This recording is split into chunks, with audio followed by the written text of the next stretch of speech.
This game is in our Great Engine Games series and features a model Grunfeld by Komodo against Igel from the recent TCEC Cup 9 quarter-final. Komodo plays AlphaZero-style using both its rook's pawns to squeeze black, and then a beautiful exchange sacrifice in a queenless middle game breaks through black's porous kingside dark squares and rounds off a really fantastic win. I mean, white 1d4 players who face the Grunfeld, they should really note this as a model game, because I think it's a perfect example of what white wants to do. So let's have a look at it. Komodo-Igel, Eagle, I think it is. TCEC Cup 9 quarter-final. So d4, knight f6, c4, g6, a Grunfeld, takes, e4, knight takes c3, and now c5. And the TCEC book ended here. I mean, the immediate c5, it's less popular than bishop g7, but it is played by strong Grunfeld players from time to time. Possibly when maybe a sideline like queen a4 check becomes popular, and then people just want to have something to avoid that. But here c5, and Komodo played bishop b5 check, which is interesting against 6 bishop g7 and also interesting against 6 c5. So bishop d7 takes, and now actually a kind of an important decision. Eagle played knight d7, and this prioritizes development, but it does mean that black can no longer pressure the d4 square with knight c6. And I mean, the key thing for black really in these types of typical Grunfeld positions is to find a good spot for the knight. And well, as you'll see, Eagle suffers terribly from that in the game. When I ran some engine matches between Stockfish and Leela, they both played queen takes d7, and it went just a little bit better in terms of activating that knight. For example, this is Stockfish against Leela. So Leela was black. So bishop g7, castles, bishop f4, knight c6, d5, knight a5. So the knight gets to a5, a little bit offside, but it is aiming for the c4 square. Knight e5, queen d6, knight d3, queen a6. The c pawn is not hanging, obviously, because the c3 pawn is hanging as well, and taking the pawn would give black counterplay along the c file. So h4, rook c8, rook c1, rook e1, e5, bishop h2. This knight's now got a nice square on d6. I mean, it was Leela came under quite a bit of pressure as black through the whole game. I mean, simply this center structure is strong, and I mean, white's always got ideas like h5 and f4 just to challenge the center, but somehow black had done a decent job at the very least of activating the knight. So back to the game. Eagle took with knight takes d7, which is again a very reasonable move, but just slightly different problems for black. Knight f3, bishop g7, and then, can you guess this move? If you've been reading your Game Changer, you certainly should. White played h4, and well, I mean, the march of the rook's pawn, it's now a common stratagem in top level human chess, influenced by AlphaZero. And well, Magnus Carlsen has made copious use of the theme, and especially in the Grunfeld. In this position, it's actually a novelty, but I think a very good one. It's what is the march of the rook's pawn for? It's a low-cost way of sort of launching an opening salvo on a wing, just when you're launching a wing attack, and it just asks black a difficult question right from the beginning. Are you going to block it with h5 when you let's put that one in? When you weaken the g5 square? Are you going to block it with h6, which is possible, but does bring the h6 pawn to a square where it has to be defended by the bishop on g7 because it's attacked by the bishop on c1? Or do you let the pawn advance all the way to h5, where it puts pressure on the black kingside structure, or even AlphaZero style to h6, where it will restrict a black king castled on the king side, and also pins down a pawn on h7 for a future attack in the endgame. Lots of dilemmas there for black. Eagle plays, I think, the best decision. It throws in queen a5 first of all. Queen a5, and then after bishop d2, h6, and just taking that halfway approach, and it means that h5 can be met by g5.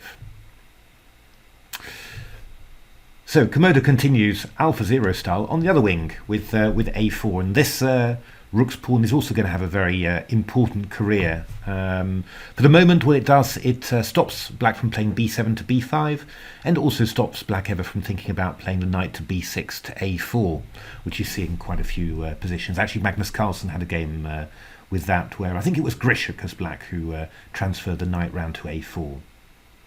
So castles, e6, queen e2, just solid development, rook c8 and rook e1. And an important position for black here. What has white got? I mean, white's got a good double pawn centre. He's managed to tease out a little weakness of the king side, one that he could attack with h4 to h5, or even something like knight h2 to g4. On the other side, well, black still has to get the old queenside counterplay going. b5 has been prevented, and you've got to find something to do with this knight as well. Bearing in mind, though, that you've got to be a little bit careful, because if the knight moves away, then black doesn't have that much cover of the of its kingside structure. Now, what's really striking about this is that in the engine games that I ran, both Leela and Stockfish found a real clear path to, I'd say, a slightly inferior ending that they knew they could hold. It's just quite striking to see it, and that's what really makes Leela and Stockfish so much better than the other engines, because this sort of early anticipation of danger, taking very decisive action, trading in a pawn or structure for activity, they do this so well.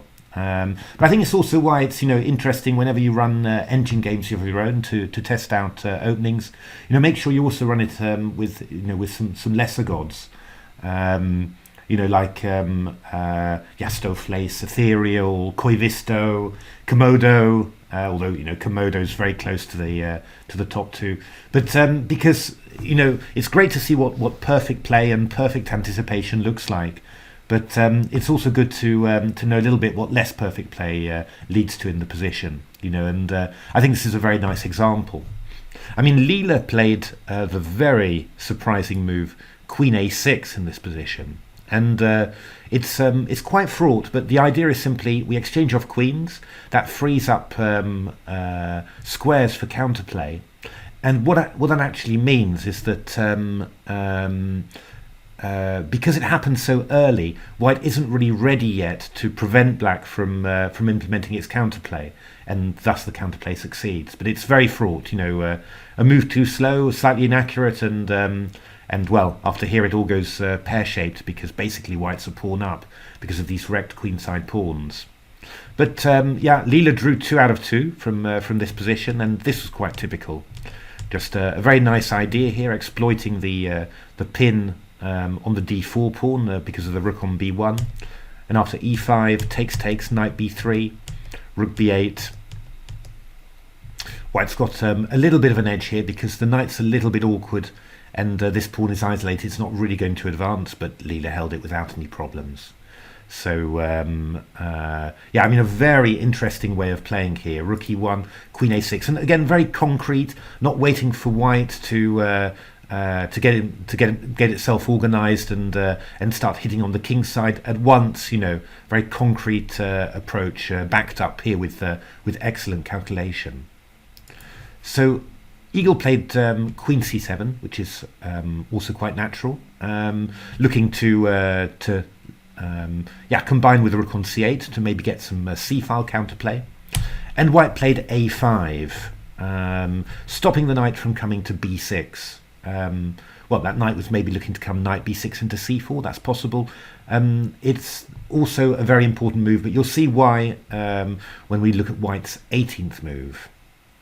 Now, here we see Stockfish then showing a very concrete path to a drawable position. And funnily enough, it's something that I've seen Stockfish do a lot in these sort of structures. I've also seen it in the semi-Tarrasch structures, which are very similar. So it's really something that Stockfish understands very well. Stockfish played c takes d4. Oops, I'm sorry. C takes d4. C takes d4, knight f6. The point of putting the knight to f6 to attack the e4 pawn and to make sure that after e5, then black can just play the knight to d5, get a great outpost there. So g3 was played, queen c4, rook b1, takes, and now no passive defense of the b pawn, just this pawn sacrifice b6. Again, I've seen Stockfish do this many times now. After AB, rook takes b6, we go rook c2, and yeah, I mean, there's just a few problems for white here. First of all, yeah, the rook on the 7th is very strong, and it can be backed up by another rook on the 7th.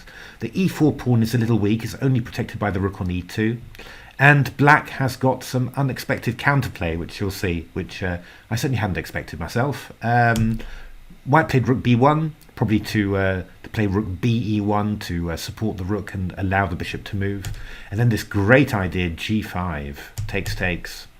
So, yeah, I mean, knight takes g5, we go bishop h6, knight f3, rook aa2, and we just get some exchanges here. Knight takes e4, takes, with a drawn rook ending. You know, very important, I think, to know which rook endings are pawned down are easy draws. I mean, that's just a very important drawing mechanism. So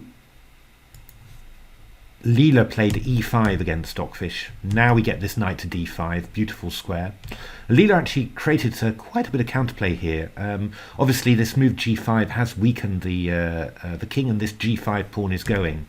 However, we do have a lot of counterplay on the 7th rank here, and this proved to be sufficient. There's just one interesting thing that I wanted to show you here. Rook d2, rook de2 takes, king g7, just to make sure you can meet d7 with, well, if you went d7 now, actually bishop c5 check would be horrific. King h1, rook h2 mate. So that's why white plays rook c8.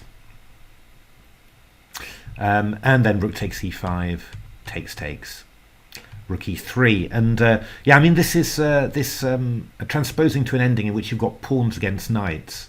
This is something that we look at in the Silicon Road to Chess Improvement in the chapter on engine sacrifices, and it's a very typical and interesting way of defending. It's, yeah. And you really see it a lot in engine games. A lot of interesting examples analysed how you do this in the book. So yeah, I was very happy to discover this. So definitely worth looking for you as well. But this is this pawn sacrifice. This was Stockfish's concrete way to bring the game not to an immediate clear draw, but to a position in which black's plans are clear, and the drawing, the haven of a draw is within sight. It's very, very impressive to be able to do this.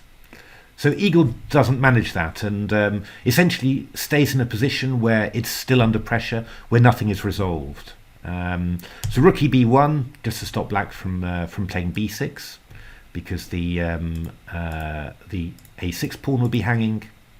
So rook cb8, and now e5. And this is another move that AlphaZero was playing all the time against the Grunfeld. Magnus Carlsen has also done it. And it's very important. It combines with this pawn on a5. You play e5, you block out the bishop on g7, you highlight weaknesses of dark squares on f6 and d6. And of course, this knight on d7 now can go nowhere. Not to b6, not to f6. So it's got that beautiful outpost on there that it can see, but it just can't reach it. So Eagle played b5. b6 seemed like the move I wanted to play, just to try and get rid of that pawn and then get the knight a path round to d5, but there are some big tactical problems actually. So we can play h5 in this position. And if g5, we've got this incredible idea, knight takes g5. And this is all to do with, I mean, you know, the black kingside is quite weak. You know, it's there's only really the bishop on g7. All of the major pieces are on this side. And this pawn on h6 is a huge inconvenience for black. So f6, typical, just to open things up. Then we go h6 just to expose the king a little bit more. And then there's just this surprising tactic: a takes b6. You've really got to capture it. And then bishop takes queen e4. So hitting the rook on a8. It's got the threat of queen g6, and there's another little threat, rook f8. I take and go rook b1, bring the rook into b7, and it's curtains for black. So yeah, I mean, combination of attacks on both sides of the board here. But I think, you know, that really shows the value. This line shows the value of having played the pawn to h4, having got this weakness out early. And this idea of h5 and then sacking on g5, you saw it, I've seen it in AlphaZero games before, so yeah, quite nice to see it happening here in a full middle game, you know, in a game by Komodo. So b5 was played. Yeah, it's sort of abandoning any hope of getting this knight active, but well, it gets the b pawn up and out there, and maybe black can start pushing the b pawn for counterplay. At the very least, the b pawn maybe gives an outpost to a queen on c4 or a rook. So rook e1 was played, which looks a little bit mysterious. I mean, after all, white has played rook eb1, and then a couple of moves later plays rook e1. I guess it's not so strange when you see that, you know, the engines consider black's best move to be rook bc8, and that rook went to b8 from c8. So we've had a little rook shuffle, but actually, if you know, tempo-wise, nothing much has changed there. So rook c8 played, and bishop f4, and it's a serious point of the game. You know, white is actually going to start teeing up against this h6 pawn and start trying to, you know, sort of loosen out weaknesses on the dark squares, which white can then exploit with a combination of bishop and knight, and also queen and rook coming in. So very important part, and Eagle probably didn't handle this in the best way. Eagle played queen c3. White played queen e4. It's a little bit awkward, this one. I'm threatening rook c1 and then queen b7 when white will actually gain control of the c file there. So Eagle played queen c6 and now queen e3, and attacking this pawn on h6. And yeah, this is a toughie for black. This is a really crucial moment. Eagle actually played the, you know, if it was a human game, I'd call it a panic reaction, and played queen c3. Giving up the h6 pawn, but exchanging off queens, you know, and well, maybe hopefully gaining some time to generate some counterplay on the queen side. Looked at a number of different things with my engines. h5 here led to a mix of wins and draws, really. It was clear that white was doing pretty well. One nice game of Stockfish against Leela, when bishop g5, just hammering into that g5 square. At some stage, white can also play g4, of another typical AlphaZero attack when black blocks the h pawn with h5. Bishop f8, knight d2, the knight's coming around to e4, looking at d6 and f6. Queen d5, rook d1, bishop b4, and now Stockfish sacrificed the exchange in this way. And I think Leela was still fairly optimistic here, but Stockfish was just stratospheric already in terms of evaluation. Bishop h6, threatening knight f6 check, f5, takes, queen a5, f7, rook b1, and it looks, you know, kind of a mess really. But well, Leela felt compelled to exchange off queens, and well, I'll stop it there. I mean, white's got a lot of compensation. This pawn's very dangerous. The dark squares are weakened. White's got the b file. You can't go rook b8, and this knight on d7 is very short of squares. But when you see the game continuation, you'll think, oh, hey, wow, look at that. So it's actually very similar to what happened in the game. So there's a lot of danger in there. Here you really have to rely on Stockfish to find the very best defence. And Stockfish didn't play Queen C3, but Stockfish played King H7. And after H5, it played the move G takes H5. Oops, G takes H5. And yeah, I mean, this is, I think, a very important resource in this position. It looks horrific, it looks really ugly. But the point is, after H takes G6, F takes G6, this weakness created on E6 is really unpleasant for black. It gets targeted by the white knight from C5 or F4. It's very unpleasant. And also, when you play H takes G6, F takes G6, black loses the possibility to play F6 and sort of challenge that central grip. So G takes H5, ugly though it looks, is probably the best. It keeps black structure together and also keeps the possibility of F6. And what Stockfish came up here was incredible. So knight D2, F5, stopping the knight from coming into E4, so white has to take it off. Bishop E5, knight G4, Queen D3, King G8, Bishop G7, and it's still looking quite awkward, you know. But here Stockfish comes up with an amazing idea, which is Queen C2. It doesn't recapture the bishop on G7, it offers the exchange of queens, and after Queen C2, Rook C2, you're attacking the knight on D2. So Stockfish played Bishop H6, or rather Leela played Bishop E6, and we got this type of position, which double rook ending. White's got two connected pass pawns, but black's got a pass B pawn, the rook's behind it. It's enough counterplay, you know, and Stockfish held this without too many problems.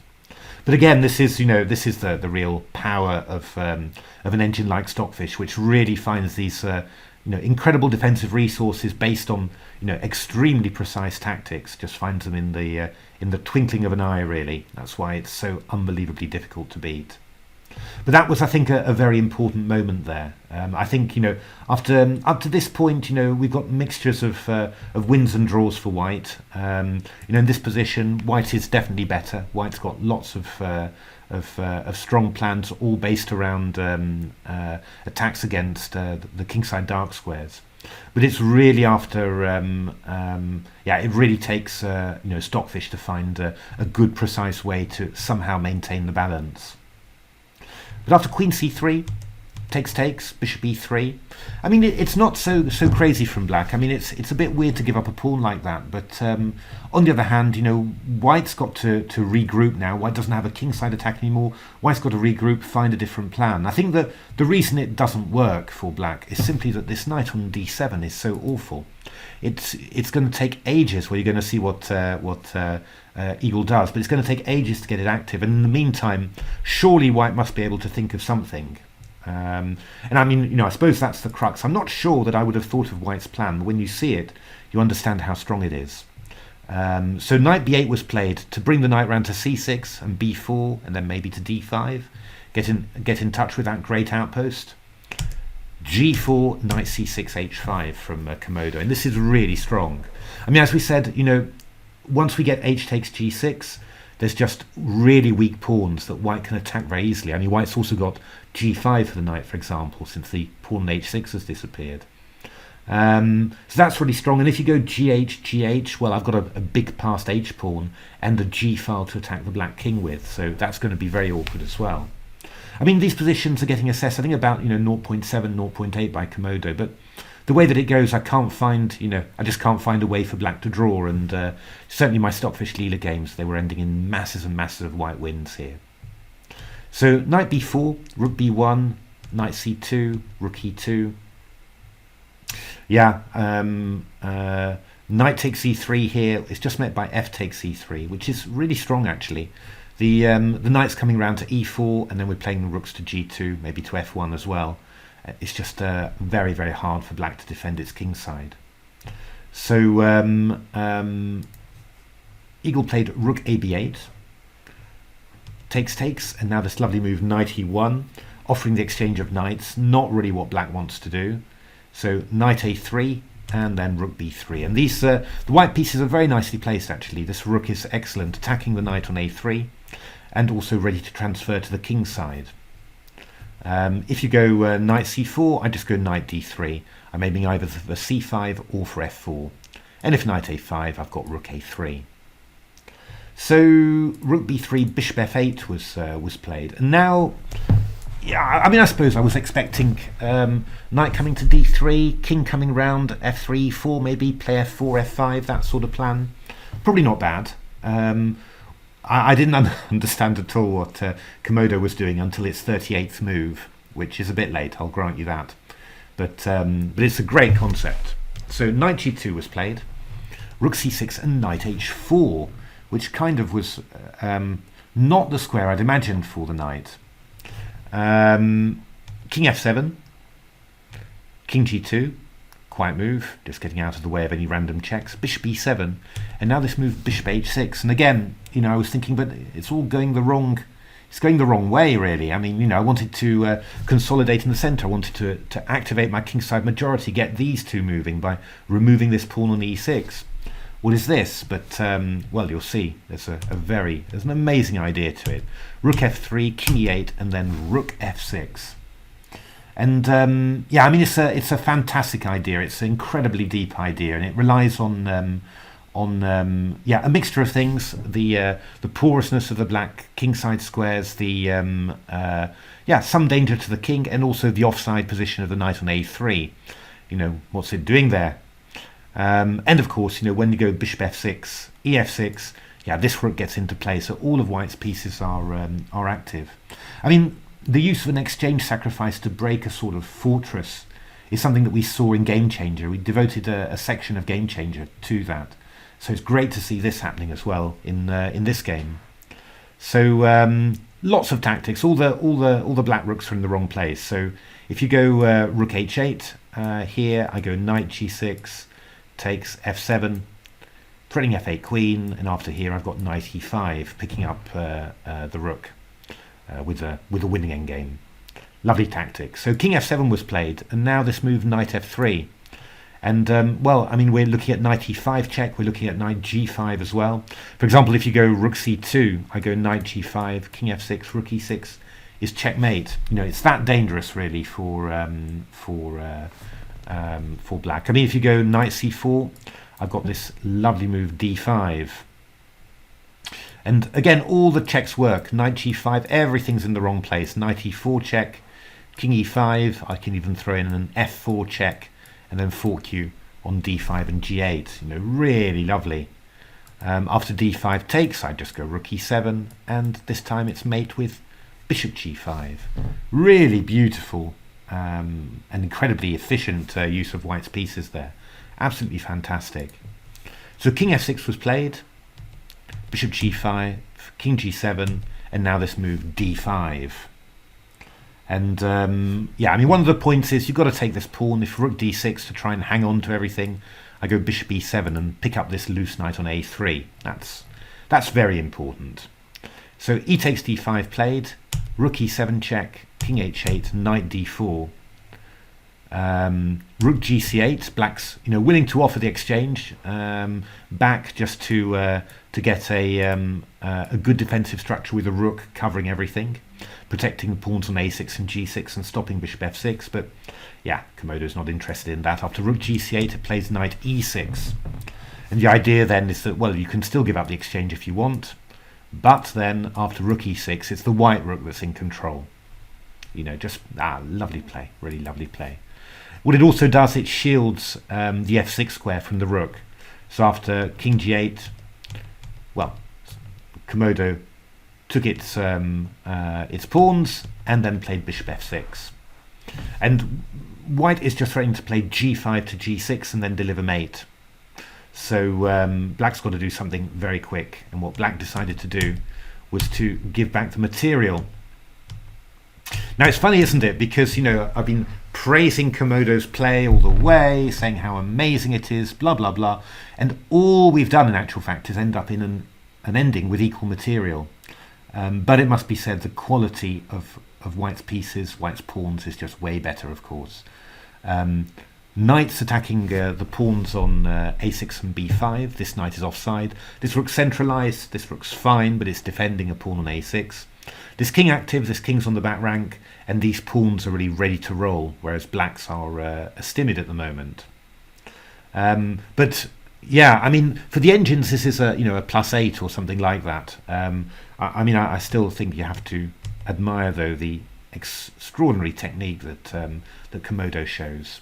So this little rook check, just making the rook just one step better, and again renewing a threat on the a6 pawn. So rook has to go back to f6, and then f4, knight b7, and now an absolutely beautiful move here. A small sidestep just to make sure that everything's optimal. Rook e5, rook c6, knight d5, and yeah, look at those white pieces, perfectly placed for holding back these pawns, harassing the king, and helping the advance of these pawns. So knight e7 check is threatened. So king f8, g5, king g4, supporting the pawns. And now a lovely little idea. Black tries desperately to get the pawns moving, and then this move hits black.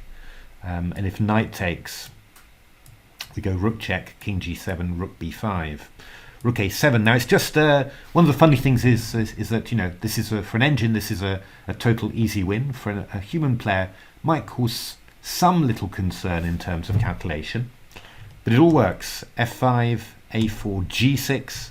a3, king g5, and if you go a2, then I will just go f6, king g8, and rook b8, checkmate. So it all hangs together. If you go rook a8, for example, I'll just go check, f6, a2, rook check, and rook h7, threatening rook h8 mate, and after king g8, I pick up your rook. All hangs together. It's definitely worth knowing, this one. But obviously feels a little bit fraught to a human. But that's, yeah, I mean, that's why engine endgame technique is at such an enormous level. This sort of calculation is just no problem for them. So knight c4 was played, rook takes b5, but we're getting to the end of it now. King f7, knight h6 check was very important. If you go a4, I go g6, and the black king is pinned to the back rank, which is terrible. So king f7 was played, and then knight h6 check, f5, and the pawns are rolling. And well, it didn't last much longer before Komodo had queened all its pawns. So there we are, a slightly longer video, but I hope it was worth it for you. I think just in general, I mean, the game is a fantastic model game for how you deal with these typical Grunfeld structures, with a double pawn center against yeah, a black queenside majority. All of these ideas, a4 to an early h4, getting a weakness from black early on. The idea of a5, this idea of e5, and then the way that Komodo attacks the kingside, really worth knowing. I think this is worth a few points in your own games if you've got these themes in your head. So yeah, really fantastic game. So there we are. I mean, I hope you enjoyed that. If you like the video, please do give me a like. If you like what's on the channel, then yeah, please subscribe. I mean, that would be fantastic. There's lots more coming. I mean, this is all bonus material for my new book, The Silicon Road to Chess Improvement. Some of it's stuff that I couldn't fit into the book without making it bigger, or too big, or even bigger. And a lot of it is simply, I'm analysing engine games all the time, and picking out themes, picking out ideas, analysing interesting games. So well, that's just going to go on. So the channel's going to get bigger and bigger. So yeah, please do subscribe if that interests you. And otherwise, thanks very much for watching.